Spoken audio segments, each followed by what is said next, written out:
We're also working new details on a proposed mega merger involving Woonsocket-based CVS Health. And as we first reported yesterday, the pharmacy chain plans to purchase insurance giant Aetna for $69 billion, a move which would create the country's third-largest company right here in Rhode Island. Eyewitness News reporter Kim Kalunian has been working the story all day. She joins us live now with new details on what the deal could mean for southern New England. Kim? Well, Shannon and Mike, as you said, the sticker price on this deal is huge, $69 billion. But the impacts that this merger could have on your wallet remain to be seen.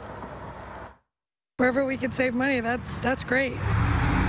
CVS shoppers like Sherry Macedo hopeful the announced merger between the Woonsocket-based pharmacy giant and Connecticut-based health insurer Aetna could mean cheaper prescriptions and health care services. If we can do things that are more affordable for people, I think that'd be great. It will remain to be seen exactly what the merger could do for people's wallets, but in a conference call Monday morning, CVS CEO Larry Merlo says the merger will revolutionize the consumer health care experience. And together we plan to build an entirely new health care concept based on the principles of making care easier to use and more affordable. CVS says they'll keep their headquarters here in Woonsocket and hinted that new jobs could be on the horizon. CVS already employs 8,000 people in Rhode Island, roughly 5,300 at their Woonsocket HQ.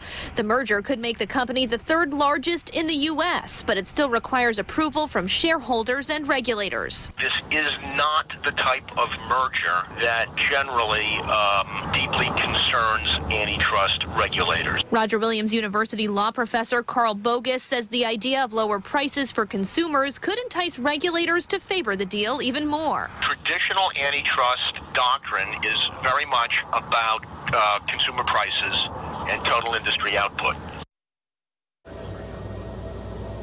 And so far, Wall Street has given this deal a cold reception. CVS shares were down more than 4% today. Now, coming up new at 6, Governor Gina Raimondo says she spoke with the CEO and president of CVS Health over the weekend. We'll bring you her reaction to the news of this merger coming up in the next hour. For now, reporting live in Woonsocket, I'm Kim Kalunian, Eyewitness News. Thank you, Tony. New at 6, we're hearing from Governor Gina Raimondo about CVS' proposed mega merger.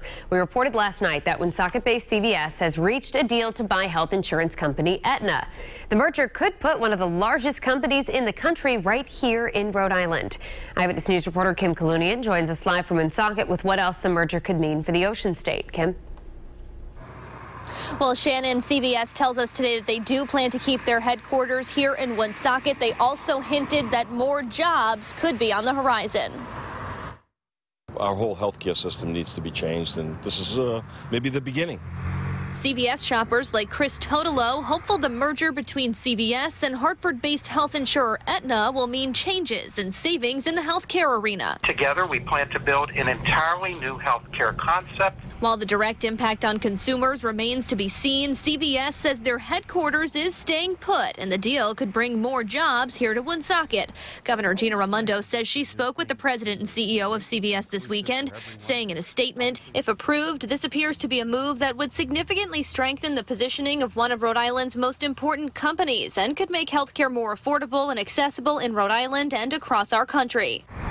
The merger would make CVS the third largest company in the U.S., but Roger Williams University law professor Carl Bogus says that's not always a good thing for workers overall. As companies swallow up each other, and we live in a society with fewer firms, larger firms, but fewer firms, I think that reduces freedom of choice.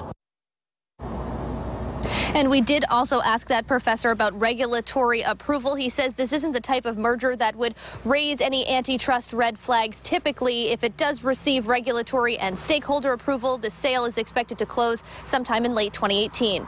Reporting live in Woonsocket, I'm Kim Kalunian, Eyewitness News.